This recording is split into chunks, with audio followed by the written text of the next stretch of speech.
Hey guys, welcome back. It's me, it's Bella. I hope you're all having an incredible day today. Oh, what is wrong with me today? Get it together! I look like an egg today, but I couldn't be bothered to do my hair as per usual, so this is what we're dealing with. Today we are going to be covering another Mystery Monday case, another Australian case, and we're going to be talking about the murder of Janelle Patton. And this is technically a solved case, like someone is in jail for this murder, but there's a lot of speculation still about whether or not they actually committed the crime, whether or not they maybe had an accomplice who's yet to be discovered, or maybe even they're covering for somebody. This crime took place on Norfolk Island, which is this really small little island in the Pacific Ocean between Australia and New Zealand. It's a self-governing territory of Australia and it has its own laws and strict customs and immigration regulations, and it is super small. Like the whole island is like 35 kilometers squared. It had a population at the time in 2002 of around 1,300 people, and it was almost like a small rural town in the way that it's a really tight-knit community. Everyone knows everyone, and it's considered to be a really super friendly and safe place too. Like everyone leaves their windows and their doors unlocked because the violent crime rate is so low. Like there had not been a single murder in this little island's over 150-year history at the time this took place. Before we get into the case though, I do just want to thank today's sponsor, Native. They are seriously amazing. There is no aluminium, no parabens, and they are completely vegan and cruelty-free as well. These feel incredible. They're like this silky texture. They're not sticky at all, and they dry really, really fast, so they are amazing all year round, on the go, in summer, and they smell incredible. I cannot even describe how good these smell to you guys, and the smell lasts all day. Even after exercising, still smells good. I have the cucumber mint and the sweet peach and nectar, which smells so fresh and light and amazing. This one is definitely my favorite one. This is the midnight jasmine and sage, and I cannot even describe to you how this smells, but it smells so good. Native also offers a plastic-free version of their deodorants, which is pretty much the same thing, same formula, it's just a different, more sustainable packaging. And they also have a bunch more products like body wash and toothpaste as well, so make sure you guys check them out too. So normally 3 deodorants are $36, but if you guys use my link, which I will put in the description down below, and my code, you can get the 3 for $24, which is 33% off, and you can also get 20% off the body washes and the toothpaste. So make sure you guys check that out. I will leave all of the information down below, and let's go ahead and get into today's case. Janelle Patton was born on the 30th of June in 1972 in Pennant Hills in Sydney to Rob and Carol Patton, and growing up she was described as a bright girl. She had a very close relationship with her parents and a loyal friend group. She was kind and caring and loved music. She played the clarinet, the piano, and even joined the school band. But she was also described as opinionated and bossy. When she was just 5 years old, one of her teachers sent home a report card with a message that said Janelle had settled quite well and is academically above average. There is, however, a social problem. Janelle tends to take over her friends, her work sessions, and her play sessions, and unless this can be rectified, I fear that her husband will be sorely henpecked. Which, the husband comment, like I just find so weird and unnecessary because she was literally 5 years old. Like she was in kindergarten when her parents received this. The audacity of that teacher to send that home to a 5-year-old girl's parents, saying, yeah, her husband's gonna be severely henpecked because at 5 years old, she tends to take over her friends a little bit sometimes. Anyway, after finishing high school, Janelle went to university for orthopedics for a year before dropping out and instead got a number of jobs at different banks over the next 5 years. And over this 5-year period, she had a few relationships as well, most of which seemed to be pretty turbulent. She dated this one guy from the Navy who asked her to quit her job in Sydney and move to Adelaide for him, and she decided not to do that, and they then continued to date and hung out every time that he was in Sydney. And then the relationship ended with the guy facing an assault charge. Janelle promised everyone, she told everyone that her jaw had broken from falling over on the dance floor, but nobody in her life believed that. She also dated another guy named Todd, and she really liked this guy. She wanted to settle down with this guy, but he didn't feel the same, and the relationship ended, and it really severely affected her and her self-confidence. She then went on this downward downward spiral where she was drinking a lot, she was taking a lot of antidepressants, and this continued until October of 1999 when Janelle was 27 years old and she decided to quit her job, leave the hustle and bustle in Sydney, and move to Norfolk Island. She got a job at the South Pacific Hotel there, and for the most part she settled in really well. She made friends, she had several relationships and flings with guys, and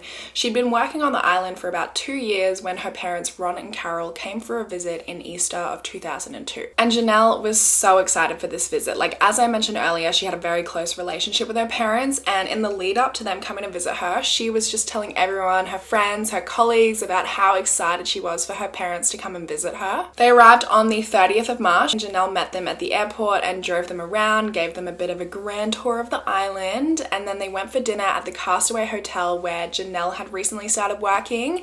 And as they entered the dining room, she was like, everybody, these are my parents.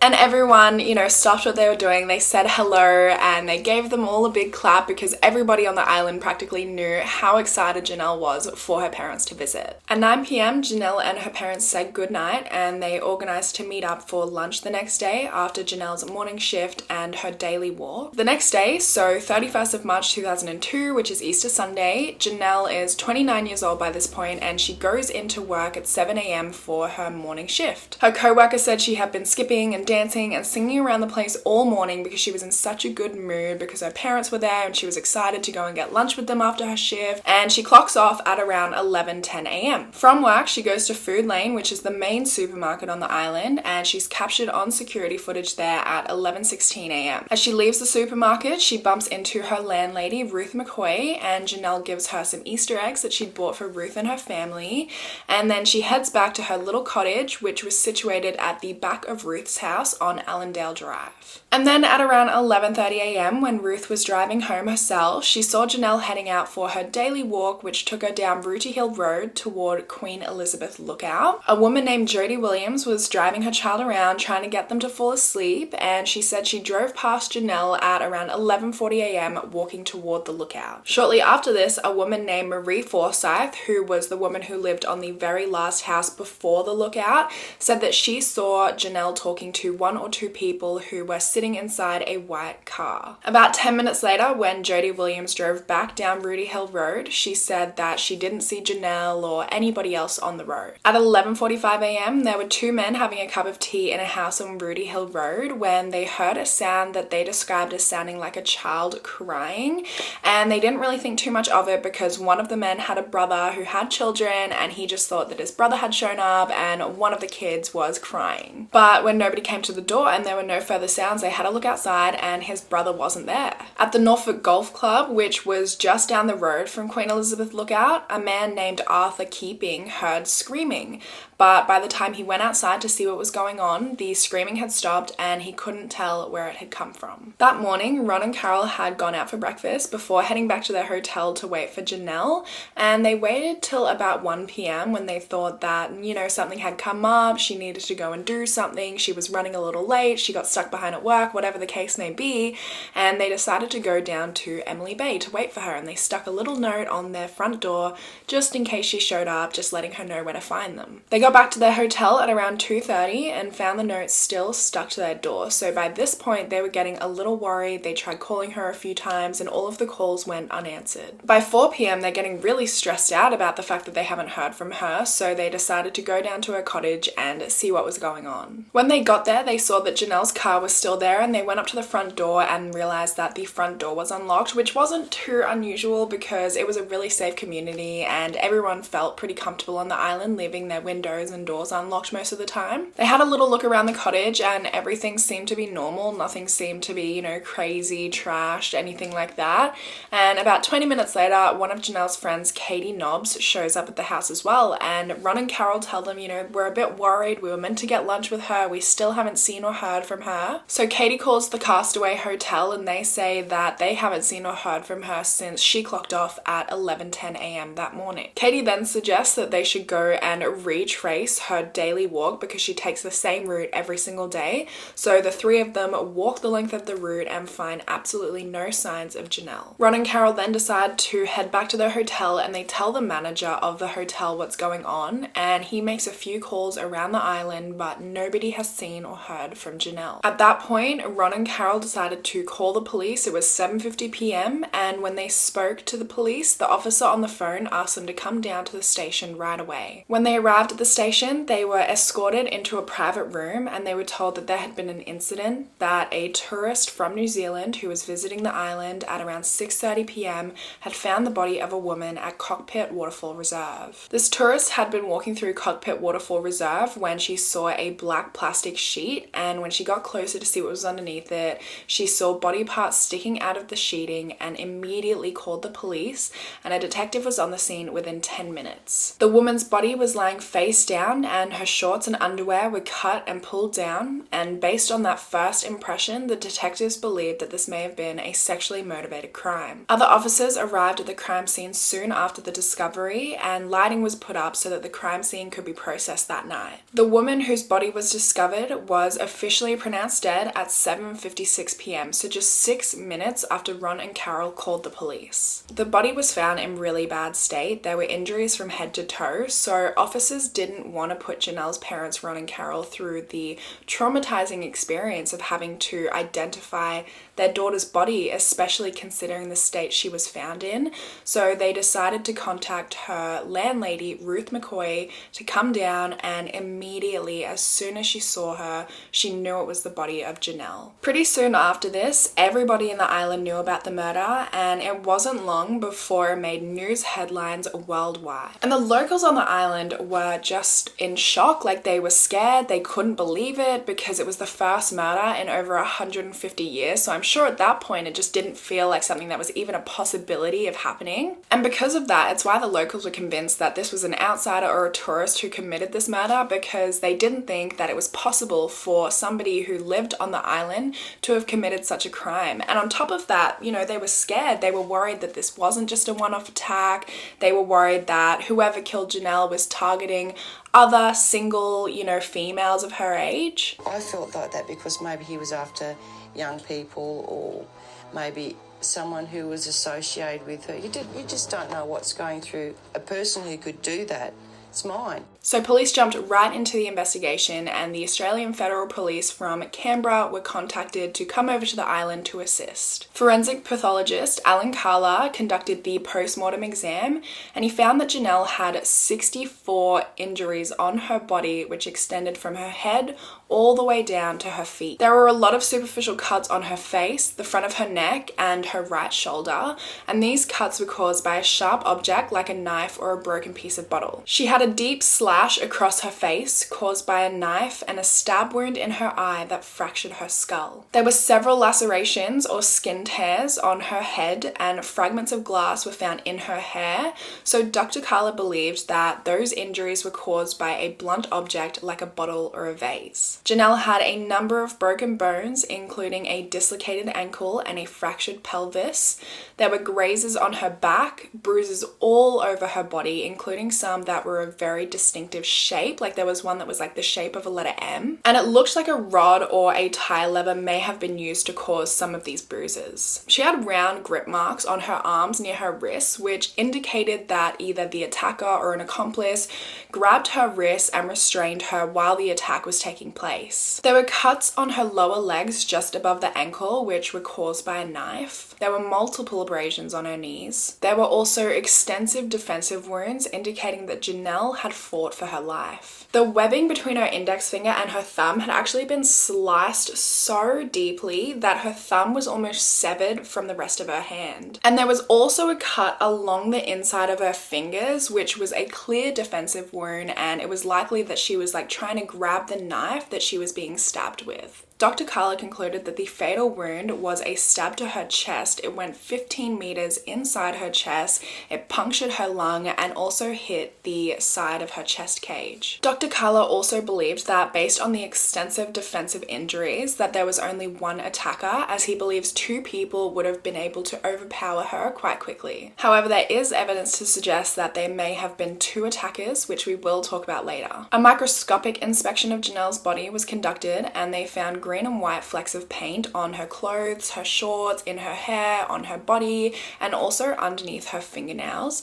And Dr. Carla said this was a very like a rare type of paint, and he believed that if they found the origin of this paint, they would also find the killer. On the 3rd of April, the lead detective, Detective Sergeant Bob Peters, was flown in, and the case was given the codename Operation Dunedin. Investigators spent the first few days of the investigation tracking Janelle's last hours alive, examining the area her body was found in, and establishing the approximate time she was left there. There was a heavy rainstorm at about 3:30, which lasted for about 15 minutes, and there was a lot of water from this rainstorm. And there was also pools of water on the black plastic sheeting that Janelle's body was wrapped in, meaning that she had been placed there before this storm took place. And that meant that because of this rainfall, very important forensic evidence could have been washed away. You know, tire prints, footprints, blood, DNA, and other evidence could have been washed away by this rain. There was actually a group of 4 boys who went down to the Cockpit Waterfall Reserve at around 3:57 and rode boogie boards down the hill after the rain, and they filmed it, and in the background of one of the videos you can actually see the black plastic sheet Janelle's body was wrapped in the background, and these boys had absolutely no idea. Bob Peters believed that the time and place the body was dumped was very significant, considering most people aren't going to want to go and dump a body in broad daylight in a popular tourist location, so he believes that whoever dumped the body must have been in some sort of time rush. They must have had a partner coming home from work, or they must have had people coming over that afternoon to entertain, hence why they couldn't wait until dark to dispose of the body. The black plastic sheet that was used to wrap Janelle's body in when it was dumped was sent off to mainland Australia for testing, and it was found that there were 10 smudged partial fingerprints from a number of different people. So investigators went ahead and compiled a list of every single person that was on the island that day, and as I mentioned earlier, Norfolk Island has very strict immigration controls, so it made it pretty easy to figure out who was there that day. There were slightly more than 2,700 people on the island that day, including residents, tourists, and visitors, and police asked every single one of those people between the ages of 15 and 70 to voluntarily submit their fingerprints and DNA for testing to, test them against the smudge prints found on the black sheeting. Even though obviously getting a match to somebody's fingerprints on the black plastic sheeting didn't necessarily mean they were guilty, because there's a number of reasons that somebody's fingerprints could have been on that black plastic sheeting, but it would still definitely narrow down the suspect pool. However, only 1,300 of those 2,700 people actually volunteered to submit their fingerprints and DNA. In May, police sent every single one of those 2,700 people over the age of 10 these surveys, which basically were about what they did on Easter Sunday, if they knew Janelle, how they knew Janelle, that sort of thing. It basically was to help them link people to places and times and that sort of thing. 84% of tourists that were on the island that day completed the survey, and only 56% of residents did. On the 7th of April, Janelle's mother Carol went to her cottage to get the remainder of her things, and while she was there, she discovered a diary underneath Janelle's pillow, and Janelle wrote in this diary a lot about everything that was happening in her life, her relationships, her friendships, so it was really helpful to police. Over the next 2 years, Bob Peters and his team worked on this case tirelessly, but it was a really difficult investigation. Not only had the heavy rainfall washed away any possible forensic evidence that there might have been, but Norfolk Island was a very unique and complicated place. It was like a tight-knit community, sort of like a rural town with a lot of complicated relationships and friendships behind the scenes. I'll read you a little quote about what Bob Peters said about Norfolk Island in regards to the investigation. He said, "I don't think anyone from outside could give you a good assessment of what Norfolk Island is really about after a couple of years, even after a number of years. It's a fairly unique sort of a place. In some regards, it's like a small rural community, but they're surrounded by oceans with no roads going in or out." In May of 2004, Bob Peters decided to hold an inquest where he named 16 persons of interest. The first 2 were Janelle's parents, Ron and Carol, because, with most murders, you have to look at those closest to the victim because majority of the time, that's who the crime is committed by. And it was also a huge coincidence that they just happened to arrive on the island just 24 hours before the murder occurred. But they were ruled out pretty quickly. They submitted their fingerprints, their DNA, and they were fully cooperative with police throughout the entire investigation. Okay, so I'll just try and really quickly go over the other 14 people that were on this list of persons of interest. So 2 of the names on the list are Susan Fields and Charles Mangetti. Susan Fields was one of Janelle's first friends when she moved to Norfolk Island in 1999. She actually helped Janelle find a place to live with Charles Mangetti. Susan and Charles were neighbours, Charles had a spare room, and so Janelle, I guess, moved into that spare room for just a week though. Because after just 1 week, Charles kicked Janelle out of his house. He said that she would stay up really late drinking and have the music on really loud. She would lecture him about his diet, and he would get calls late at night, and so she actually hated that and ripped his handset from the wall. Oh, and on top of that, she accused Susan, who was married with a 10-year-old child, of having an affair with Charles, so naturally he kicked her out. And then a few months later, in August, Janelle and Susan got in this huge fight, like a big fight. Like, Susan got charged with assault. It was like a physical fight. Susan's whereabouts on the day of the murder were also very contradicting, but Susan provided her fingerprints. They weren't a match to any of the fingerprints on the black plastic sheeting, and they couldn't tie her to the crime in any other way. Charles also had a few people actually call the police to give his name as a possible suspect, and they said things like in early 2002, they saw him go up to Janelle, storm up to her, grab her hair and say, "Cut your shit out or I'll sort you out." He also allegedly told a friend just 5 days after the murder, "Hey, if the cops come looking for me, just tell them that I was drinking with you on Sunday night." Because of that, police actually went as far as to search his house and his cars, but they found nothing. He provided his fingerprints and ultimately was ruled out as a suspect. So after being kicked out of Charles's place, Janelle then moved in with his brother, Paul Mangetti, and his children. So the next two people on the list were Paul Mangetti and his partner, Robin. Now, at the time that Janelle moved in, he wasn't with Robin yet, and he was a 50-year-old widower with 4 children, and they started a romantic relationship, him and Janelle. Their relationship lasted for about 9 months before he asked her to leave. Janelle then moved into another place before finally settling in the cottage behind Ruth McCoy's house. Now, despite Janelle and Paul ending things, they still decided to see each other like 2 to 3 times a week. And Janelle wrote about this in her diary. And just a little side note about this whole inquest and this diary thing, I just find it so bizarre because most of the information that I'm giving you about these 16 people was gathered from Janelle's diary. And the police just randomly decide to air out all of their dirty laundry for the world to hear. For what reason? I mean, tea, but also I wouldn't be very happy. Like poor Charles and Susan, for example, they're like, "Hey, Susan's husband, she may have been having an affair, so you might just want to check that out. May destroy your relationship, but we checked their fingerprints and their DNA and they're totally good. Not suspects anymore. But here's everything we know about them and all of their dirty laundry and their problems." Like, these people who had nothing to do with the murder, they're just putting their relationships on blast for no reason. Police were just like, "Yeah, let's have a little fun with this one, huh?" Anyway, so Janelle wrote about Paul in her diary. In May of 2001, she wrote about how Paul stood her up and then also like spat in her face one time, and this was before they broke up. They broke up for good a couple of months later in August of 2001, and shortly after, Paul started seeing this other woman named Robin Murdoch. This is what she wrote on the 19th of October in her diary. She goes, "Spoke to Jap," which is Paul's nickname by the way. "Spoke to Jap, fuckwit." Love it. Love your spirit, Janelle. Found out he's been rooting Robin and has been since Kurt's birthday or thereabouts.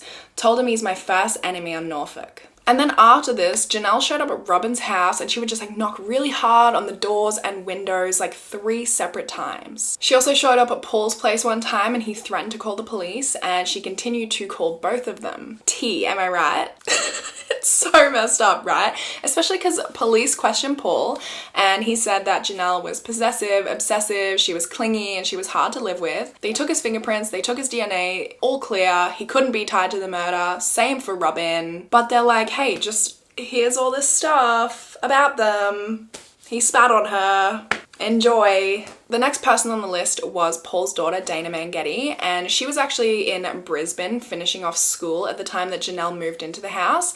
But when she moved back to Norfolk Island after school, she wasn't a fan of Janelle. Didn't like her. Therefore, Janelle wrote in her diary about how she didn't like Dana, but Dana's fingerprints were tested and she was cleared. I won't go through everybody else on the list because otherwise we'll just be here forever, and it also just seems unnecessary because all of them had their fingerprints DNA tested, wasn't a match, and none of them could be tied to the murder. Which is why I just feel like it was so counterproductive to just go out there and be like, "Yeah, these are 16 people that we had as persons of interest. This is all their dirty laundry," but they've all been ruled out at the moment. But, you know, have fun.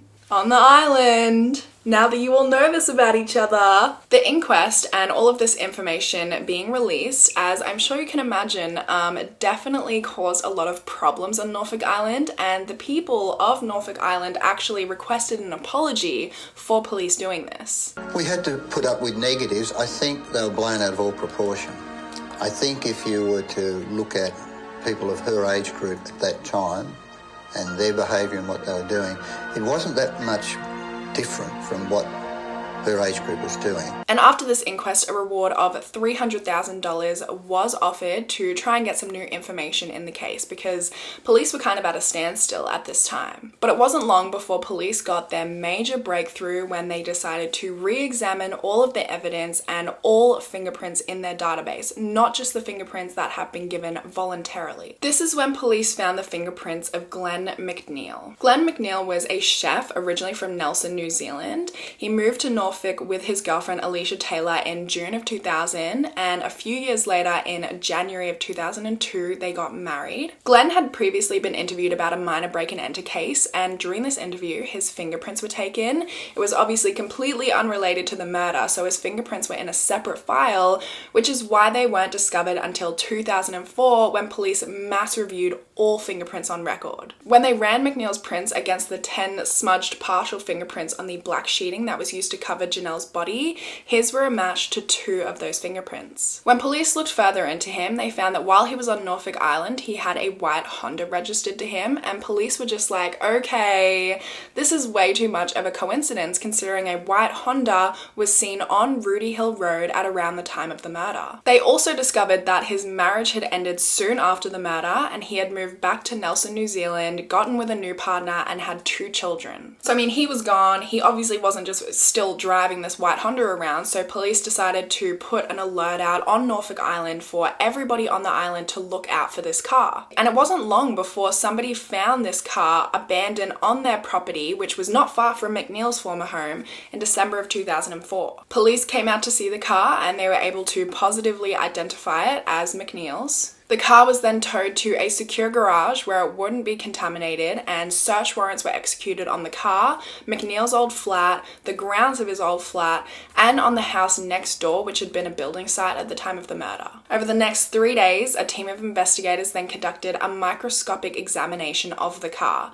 And in this car, police found flecks of green and white paint, which matched those found on Janelle's body. In both his car and his former flat, they found green glass, like the green glass found in Janelle's hair, and they got a specialist to come and inspect this, and the glass found in Janelle's hair and the glass found in his house and his car were determined to have been from the same melt, meaning they were made at the same time for the same purpose. They also found a tiny fragment of a wine label on one of these fragments of glass, and as I mentioned earlier, it was determined by the forensic pathologist that Janelle had likely been attacked with a vase or a bottle. In his garden, police also found a black plastic sheet, much like the sheet that was used to wrap Janelle's body in. In the boot of his car, they found human DNA and human hairs, but the hairs weren't suitable to be tested like the regular way you would test DNA on hairs, so they instead had to send it off to the US to be tested in a way that's more complex called mitochondrial DNA testing. All I can think about when I hear it is the mitochondria is the powerhouse of the cell, baby. But basically, mitochondrial DNA testing tests the maternal lineage of the DNA, so along with sending off the hairs in the boot, they also had to send off some of Janelle's mum's hairs as well to be tested against. The results for these tests took 12 months to get back. Like, the investigators must have just been sitting there, like, ripping their hair out waiting for these because it's such a ridiculous time period.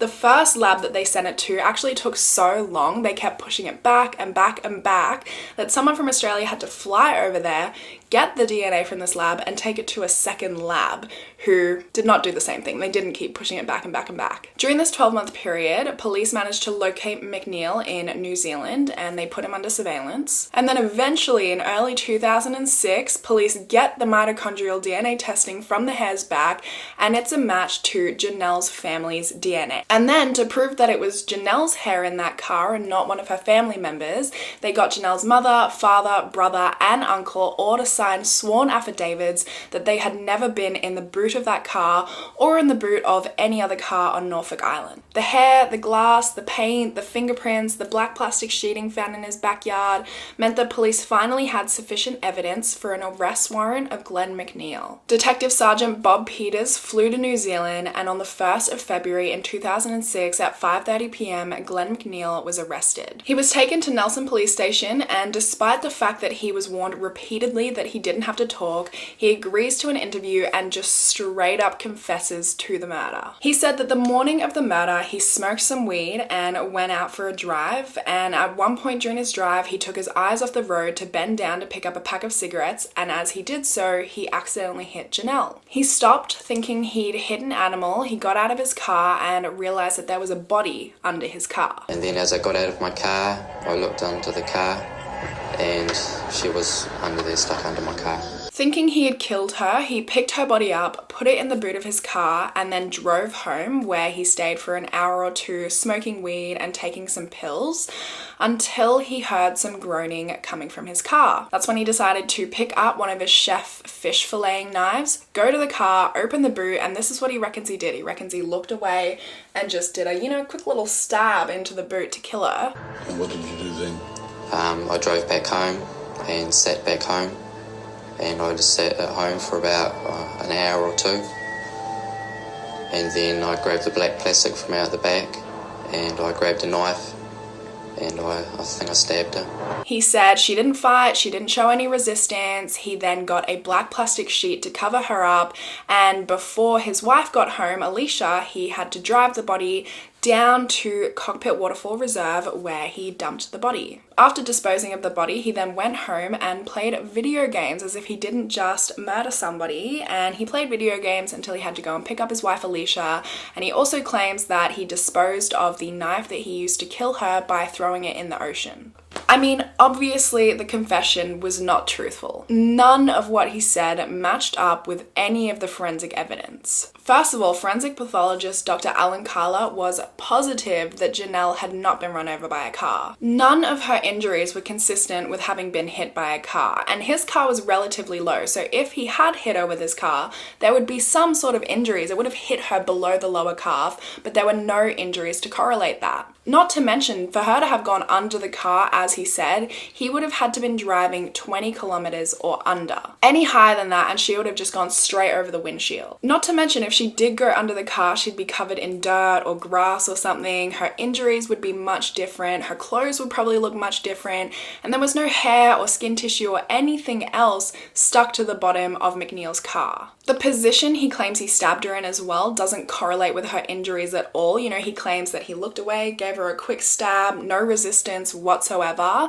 but she had 64 injuries on her body. She had superficial cuts, she had bruises all over her body, she'd been stabbed multiple times, and she also had mega defensive wounds on her hands. And he's saying he just looked away and gave her a quick stab, no fight back at all. Does not add up. There was also no evidence of blood in his car whatsoever, which, considering Janelle's injuries, just seems completely impossible if he actually stabbed her in the back of his car. There's no way he could get rid of every single microscopic trace of blood in the back of his car, but then also leave a few hairs back there. So it was obvious that he was lying about the confession. Police still believed he did it, just not in the way that he claimed to have done it. I think that a lot more happened between you and Janelle Patton while she was still alive and conscious and able to resist than what you've told me.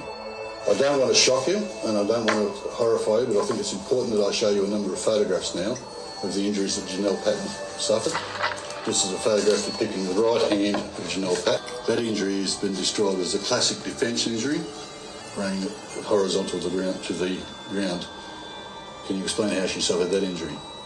I was struck by the car, I don't know. Anyway, after this, Mcneill was extradited from New Zealand to Norfolk Island, and he was formally charged with the murder of Janelle Patton on the 9th of February in 2006. His pre-trial hearing began on Norfolk Island on the 7th of August, which a lot of people were kind of concerned about because obviously it's a small, tight-knit community. There's no way that he's going to be able to have a fair trial there, but that's where the murder occurred, so that's where the trial had to take place. At this pre-trial hearing, Mcneill retracted his confession, saying he was in a terrible mental state at the time and would have confessed to anything the police asked him about, and so he officially pled not guilty. And now he was denying that he had anything to do with the murder whatsoever, and he was also claiming he had never met Janelle in his life. On the second day of the pre-trial hearing, forensic biologist Catherine Lee testified that she had found the DNA of an unidentified woman on Janelle's body and clothes and under her fingernails, and also on a cigarette that was found near her body. That same night, a woman named Tracy Wilkinson, who was a friend of Janelle's, went and sought out Bob Peters and told him that 2 to 3 weeks before the murder, that Janelle had asked her if she knew a woman named Alicia and Alicia's husband Glenn Mcneill.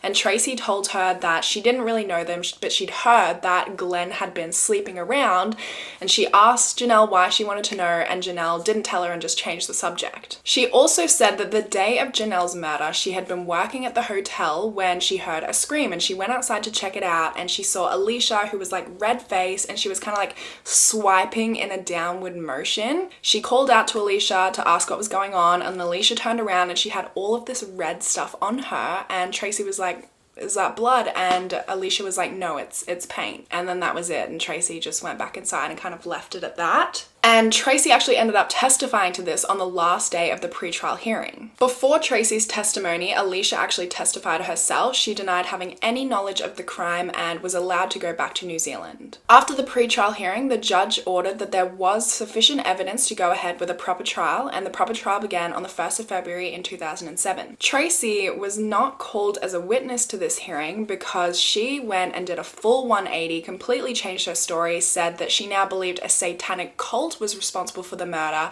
and that 6 people actually murdered her. Which, she may be unreliable, but like she definitely like brought up some questions. Like she definitely brought up the idea of like Alicia maybe having been involved. I don't know if Alicia's DNA was ever tested against the DNA that was found on Janelle's body and on her fingernails and on that cigarette, but definitely an interesting like perspective, even if Tracy was just a full-blown liar. During the trial, Mcneill refused to be cross-examined, but he did give an unsworn statement, which I'll read now. He said, "My name is Glenn Mcneill. I'm 29 years of age. Before I was arrested, I lived with my partner Shelley and our 2 children in Nelson, New Zealand. As you know, I lived on Norfolk Island for a couple of years with my then wife, Alicia. I enjoyed living and working here, and both Alicia and I shopped at the Foodlands, and I would frequently use the white Honda for shopping trips. On Easter 2002, I was home in the morning. I'd been sick. Alicia was at work, and sometime between 11:30 a.m. and 12 p.m., as best I can recall, I'm not too sure, I made a toasted sandwich for Alicia's lunch before the lunch and rush hour started. I suppose it took me a couple of minutes to get ready and 5 or so minutes to make it. I then got into the car and drove down to Hillcrest. I sat with Alicia as she ate her sandwich during her break. I can't recall what we talked about. As best I can recall, I was there for about 20 minutes.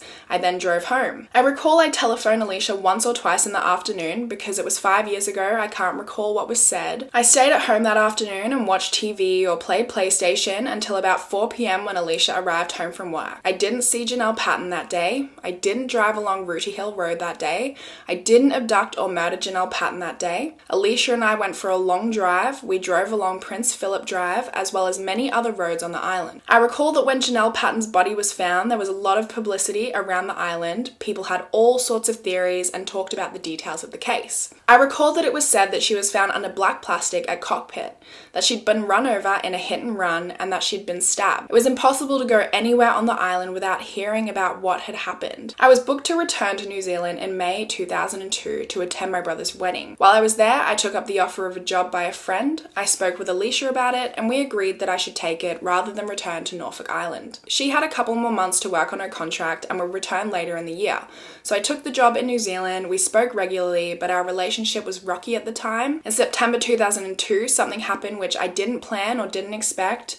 I met Shelley, my partner now, and I fell in love with her. From this time, my life started to get complicated. I had the stress of trying to resolve my relationship difficulties. I started having employment difficulties and periods of unemployment. I became in debt and people were demanding payment from me. Shelley and I had 2 children, adding to my responsibilities, and my life started to spin out of control from then on. My drug taking got worse as the pressure increased, and it all came to a head in November 2005 when I cut my wrists. My life was hopeless and no longer in my control. I got a booking for a drug and alcohol treatment clinic in Feb of 2006. I was dark and numb. I was running on autopilot, and this period of my life is just a blur to me. I was arrested on my first day back at work. I spoke with the police. I don't recall now what I told them. I would have admitted to anything due to my mental health problems at the time. I've seen the tape and say what I told police was complete rubbish. It sounds like it was what I thought they wanted to hear. I'm shocked by what I said. I didn't kill Janelle Patton. I didn't abduct her. I've been told about the glass in the boot of the Honda.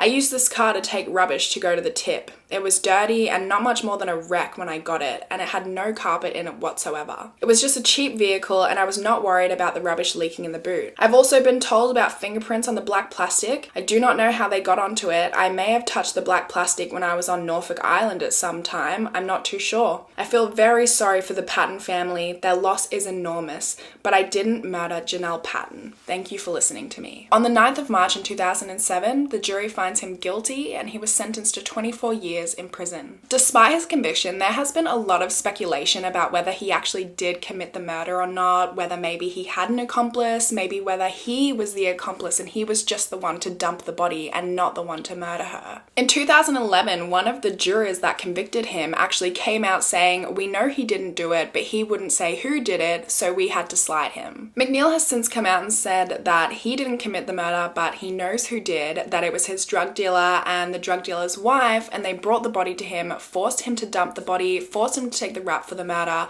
and threatened to hurt his family if he didn't. It was also rumoured that Janelle was an informant for the police. Hello, Glenn. Hey, how's it going? Okay, thanks. The confession that I gave to the police, when I was arrested, I was taken straight into an interview room, and I've never been in trouble before or anything like that. So I started to panic, and I started telling them a story, a vision of events of what happened. Okay, well, there's no pressure on you now, so just in your own words, can you describe what happened that morning? I think I was at home sick. I'd had the flu and that, and at some stage in the morning or around lunchtime, I don't know, turned up to my house in their truck. The body was on the back of the truck. Mcneill claims that on the 31st of March, so the day of the murders, that he was homesick with the flu when his drug dealer and his drug dealer's wife showed up at his house at around lunchtime, and he had a body underneath a tarp in the back of his truck. He told Mcneill that he knew he was the one to rip off his marijuana plants, and so he was now going to dump this body, otherwise the drug dealer would hurt him and his wife Alicia. Mcneill said he asked him where to dispose of the body, and he told him he didn't care, to just put it anywhere. Mcneill claims he then took the body out of the drug dealer's truck and put it into his own boot. He then went next door, grabbed some black plastic sheeting and wrapped her body in it. He claims that the reason his fingerprints weren't all over the plastic sheeting, because if you were wrapping someone up in black plastic sheeting, your fingerprints would be all over it. He claims he was wearing surgical gloves, and he also claimed he buried those surgical gloves in his front yard, but police have been back to search and those surgical gloves have not been located. And also my question is, if he was wearing surgical gloves, why are there two of his fingerprints on the tarp? So after this confession, police go and look at phone records and find that Mcneill has been in contact with the drug dealer he named and the drug dealer's wife both before and after the murder. 5 days before the murder, someone from the drug dealer's house called Mcneill, but the call went unanswered. Then on the 30th of March, the night before the murder, Mcneill calls the drug dealer and the call lasts for 51 seconds. There was no communication until 6 days after the murder, when Mcneill tried to call the drug dealer and his wife 4 times, but there was no answer. And then on the 9th of April, they finally call him back and the phone call lasts 40 seconds. At this point, who knows what to believe? His story has changed so many times that it's like the boy who cried wolf. But also, there is none of his DNA on Janelle. There is no blood or any signs of a struggle or anything in his boot, and there also was only 2 of his smudged fingerprints on the black plastic sheeting. Unless he's picking up the sheet like this, he's picking up her body in the black plastic sheeting like this, then it just doesn't make sense. The fingerprint thing is what confuses me the most, because I feel like some of the fingerprints could have been washed off by the rain, right? Because it was pretty heavy rain for that 15 minutes that it rained after her body had been dumped. Because there was only 10 fingerprints found on there, so no matter who did this, no matter who transported the body, they either wore gloves or their fingerprints were mostly washed off in the rain. I don't even know if that's a thing. Can fingerprints be washed off in the rain? And also, if he did wear surgical gloves like he told police in his second or third confession, then why were the gloves not where he said that they were? And why did he abandon his car? Maybe it was just such a hunk of junk that he just decided to abandon it, who knows? But it did have her hair in there, it did have the glass in there, it did have the paint flecks in there. There was also that unidentified woman's DNA that was found on Janelle's body, on her clothes, under her fingernails, and on that cigarette. And I don't believe that that has been tested against the drug dealer's wife just yet. I 100% believe that Mcneill was involved in the murder, and he was either the sole person responsible for killing and dumping her body, or he wasn't alone in killing her. I have no idea who this female's DNA is, whether he actually is now telling the truth about the drug dealer and the drug dealer's wife being involved. I mean, the unidentified woman's DNA is what gets me and thinks that he definitely had an accomplice. It's the fact that it was under her fingernails. I feel like if you checked under my fingernails right now, I would not just have some random woman's DNA there. It just seems like the way she would get this woman's DNA under her fingernails is from trying to get away from her, from trying to defend herself against this woman restraining her or attacking her. And maybe this woman is the one who was holding her down and why she had those bruises on her wrists, and she was, you know, trying to attack back and defend herself.